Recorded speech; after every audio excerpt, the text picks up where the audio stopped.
Hello students, today's topic is lesson 3 important questions. I will be explaining the lesson 3 important questions. Leo Tolstoy was a Russian author and one of the world's greatest novelists. जो Leo Tolstoy हैं वो एक Russian लेखक थे और देश समाज के सबसे बड़े उपन्यासकार थे. War and Peace and Anna Karenina are his remarkable creations. War and Peace and Anna Karenina उनके सबसे ज़्यादा जो उत्कृष्ट थे उनकी लेखनी थी. Here is a story by him about the quest of a mighty king to find answers to 3 important questions. यहाँ उनकी एक कहानी है जिसमें एक शक्तिशाली राजा अपने 3 सबसे महत्वपूर्ण सवालों के जो जवाब हैं वो ढूंढने की कोशिश करता है. Will he succeed in finding the answers. क्या वो अपने जवाब ढूंढने में सफल होगा? Read the story to find out. इस कहानी को हम पढ़ेंगे ये पता करने के लिए. There lived a mighty king long ago. बहुत समय पहले एक शक्तिशाली राजा रहता था. It occurred to him that if he always knew the right time to begin everything, if he knew who were the right people to listen to. राजा को ऐसा लगता है कि अगर उसे पता होगा कि किसी भी काम को शुरू करने का सही समय क्या है और अगर उसे पता होगा कि कौन से ऐसे लोग हैं जिसकी उसे बात सुननी चाहिए and whom to completely avoid और किन्हें बिल्कुल ही अवॉइड करना है या उन पर ध्यान नहीं देना है. And if he knew what was the most important thing to do. और अगर उसे पता होगा कौन सी सबसे ज़रूरी चीज़ है जो उसे करनी चाहिए, he would never fail in anything that he might undertake to do in life. कि वो जो भी अपने जीवन में करना चाहेगा या करेगा उसमें वो कभी भी फेल नहीं होगा. सून ही had it proclaimed throughout his kingdom that. जल्द ही उसने अपने राज्य में घोषणा करवा दी. He would give a great reward to the person who would teach him what was the right time for every action. यानी वो उस आदमी को इनाम देगा जो उसे ये बता देगा कि हर काम को करने का सही समय क्या है. Who were the most necessary people, कि सबसे ज़्यादा ज़रूरी लोग कौन हैं. And how he might come to know what was the most important thing to do. और उसे कैसे पता चलेगा कि कौन सी सबसे ज़्यादा महत्वपूर्ण चीज़ है जो उसे करनी चाहिए. Many learned men came to him but they all gave different answers. बहुत से जो लोग थे उसके पास आए लेकिन उन्होंने अलग अलग जवाब दिए. The king listen to what they had to say. राजा ने उन्होंने जो भी कहा उसको सुना. In reply to the first question, some said that in order to know the right time for every action one must drop in advance a table of days, months and years. जो राजा का पहला सवाल था उसके जो जवाब थे उसमें लोगों ने कहा कि हर काम को जो करने का सही समय पता करने के लिए सबसे पहले एक टेबल यानी सारणी बनानी चाहिए दिनों की, महीनों की, सालों की. And must live strictly according to it. और उसके अनुसार ही काम करना चाहिए. Thus they could do everything as at its proper time. तभी वो हर काम को सही समय पर कर सकते हैं.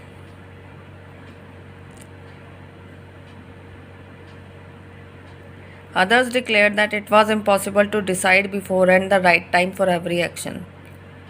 दूसरे लोगों ने कहा कि हर काम को करने से पहले सही समय का अनुमान लगाना बहुत मुश्किल है. But instead of being observed in idle pastimes one should always attend to all that what was going on.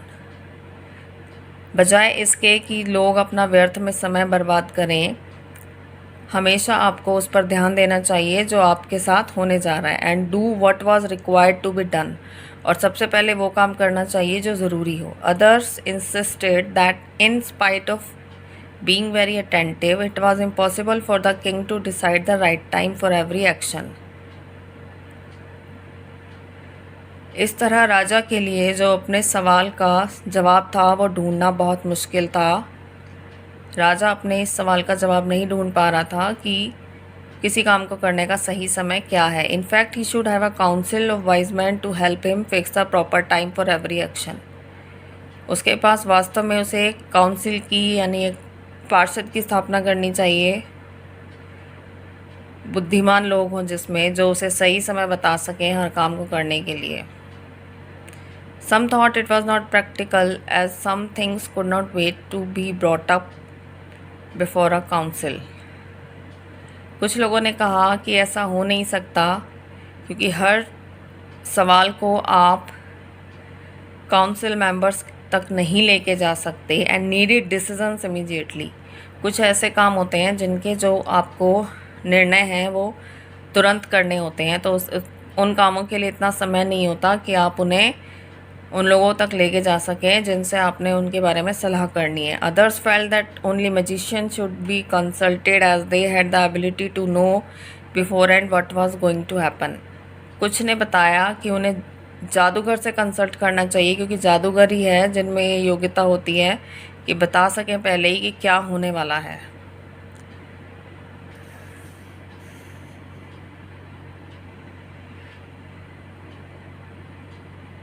To the second question various answers were given. दूसरे सवाल के भी बहुत से जवाब दिए गए। Some held the opinion that the people the king most needed were his counsellors.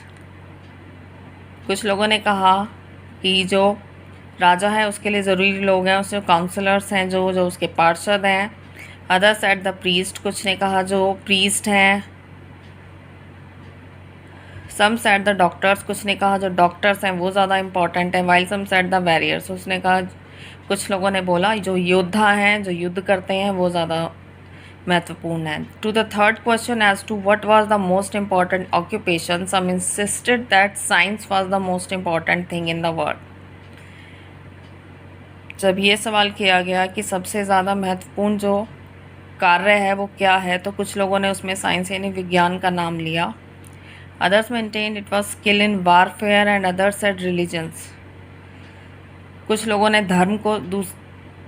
धर्म को स्थान दिया जो सबसे ज़्यादा ज़रूरी है। The king agreed with none of the answers and rewarded no one.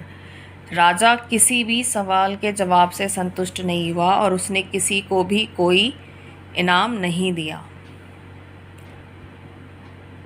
All the answers were different, क्योंकि जो जितने भी जवाब थे वो बिल्कुल अलग थे।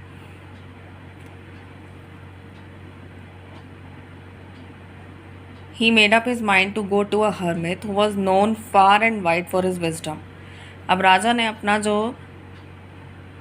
दिमाग था वो बनाया किससे मिलने के लिए, एक हर्मिट यानी जो एकांतवासी था और जो कि बहुत ज़्यादा दूर रहता था और अपनी बुद्धिमत्ता के लिए बहुत जाना जाता था, यानी जो बहुत बुद्धिमान था। He lived in a dense forest, वो घने जंगलों में रहता था। And received none but the common folk, और किसी नहीं मिलता था जो आम लोग थे उनसे ही सिर्फ वो मिलता था। The king dressed up in simple clothes. राजा जो साधारण वस्त्र थे उन्हें पहन के तैयार हुआ। After he discarded his finery for the time being and went to the forest. जो उसके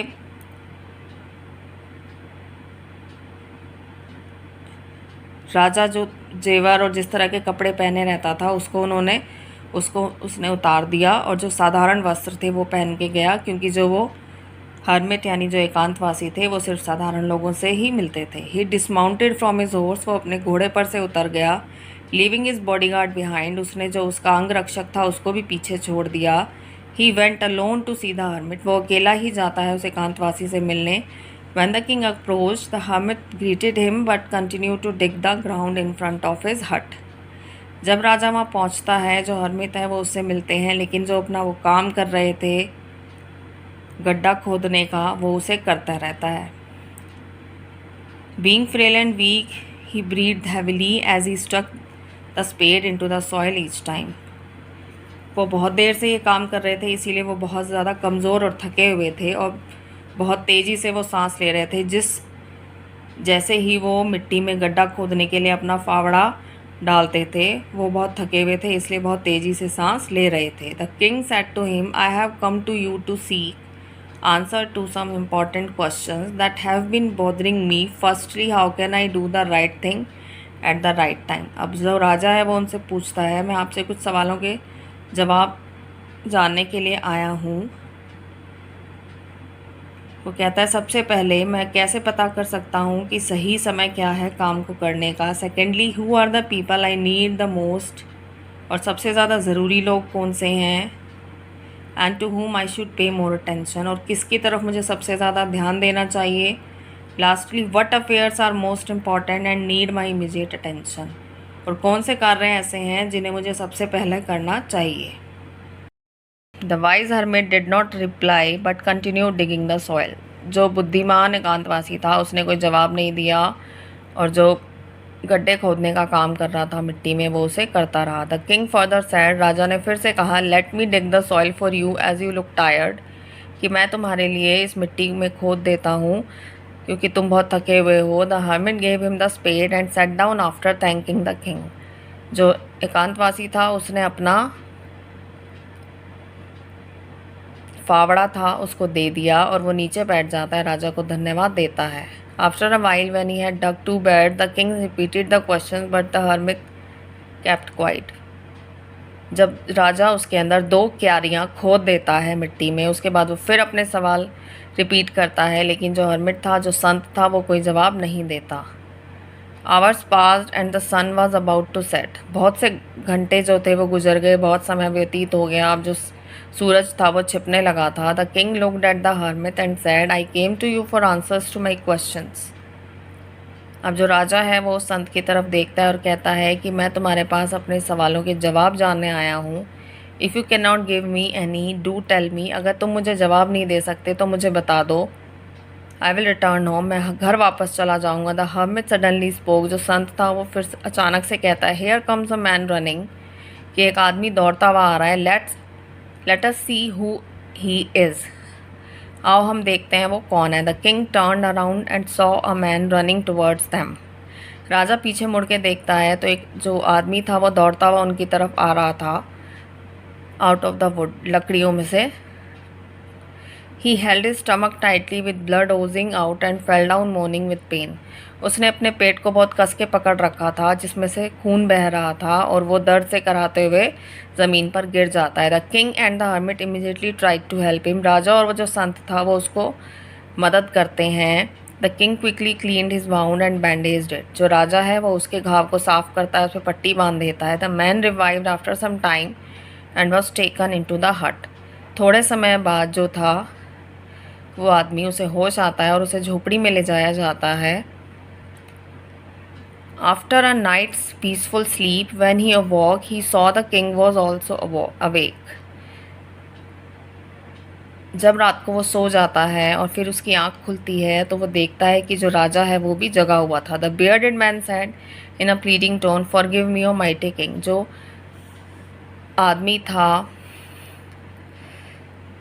बियर्डेड मैन का मतलब है जो दाढ़ी वाला आदमी था, वो एक तरह से प्रार्थना करते हुए उसको कहता है राजा को कि मुझे माफ़ कर दो। The king was taken aback and said, but I do not know you and have nothing to forgive you for. जो राजा है वो उससे कहता है कि मैं तुम्हें नहीं जानता और कुछ भी ऐसा नहीं हुआ है कि जिसके लिए मैं तुम्हें माफ़ कर दूँ। द बियर्डेड मैन एक्सप्लेन, जो दाढ़ी वाला आदमी था, अब वो उसे समझाता है, यू डोंट नो मी, तुम मुझे नहीं जानते, बट आई नो यू, लेकिन मैं तुम्हें जानता हूँ। I am that enemy of yours who swore to revenge himself on you. वो कहता है कि मैं तुम्हारा दुश्मन हूँ जिसने तुम्हें मारने के लिए कसम खाई थी, because you executed his brother and seized his property, क्योंकि जो राजा था उसने उसके भाई को देश से निकाल दिया था और उसकी जो संपत्ति थी उसको सीज कर दिया था।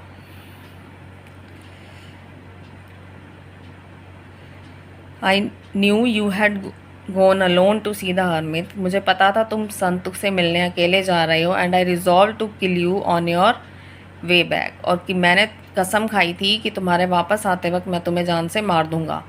But the day pass and you did not return, लेकिन पूरा दिन निकल गया और तुम वापस नहीं आए। So I came out from my ambush to find you, कि मैं जहाँ छुपा हुआ था वहाँ से मैं बाहर निकल कर आया तुम्हें ढूंढने के लिए।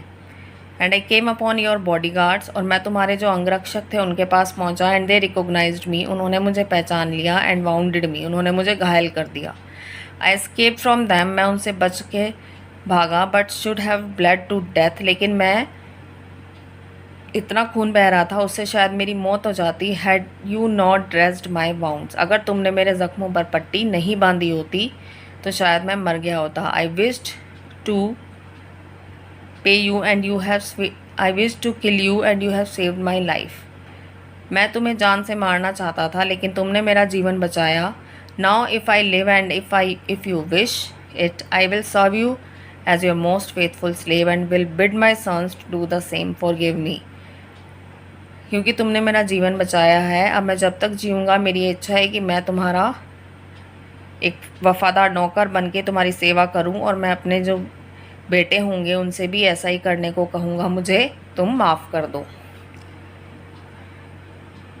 The king was moved and forgive him, जो राजा है वो उसको माफ़ कर देता है। He said he would also send his servants and his own physician to attend to him as well as restore his property, वो कहता है कि वो अपने नौकरों को भेजेगा और अपने जो फिजिशियन यानी जो उसके वहाँ वैद्य थे उनको भेजेगा उसे अटेंड करने के लिए, और उसकी जो संपत्ति थी उसको भी वापस दे देगा। दस he had made peace with an enemy and gained a friend in stead, फिर उसने अपने जो दुश्मन था उसके साथ समझौता कर लिया शांति का, और उसे एक दोस्त भी मिल गया। The king took leave of him and went out looking for the hermit who was sowing seeds in the beds, अब राजा उससे आगे लेके चलता है और वहाँ जाता है जहाँ संत अपनी जो क्यारियाँ खोदी थी उसमें बीज बो रहा था।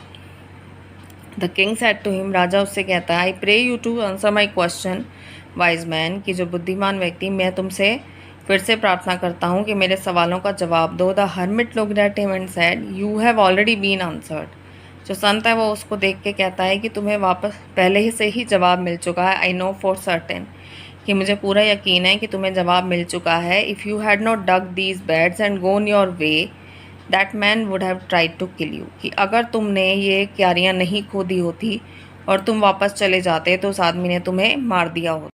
So the most important time was when you were digging the soil, तो सबसे ज़्यादा ज़रूरी समय वो था जब तुम ये क्यारी खोद रहे थे मिट्टी में। And I was the most important man, और मैं सबसे ज़्यादा ज़रूरी व्यक्ति था। To do me good was your most important business at that particular time, और उस समय जो तुमने मेरे लिए किया वो तुम्हारा सबसे ज़्यादा ज़रूरी काम था। Later when that man ran to us the most important time was when you were attending to him, और जब वो आदमी दौड़कर तुम्हारी तरफ आता है, तुम उसके घाव पे पट्टी बांधते हो, उसकी देखभाल करते हो, वो तुम्हारा सबसे ज़्यादा ज़रूरी काम था।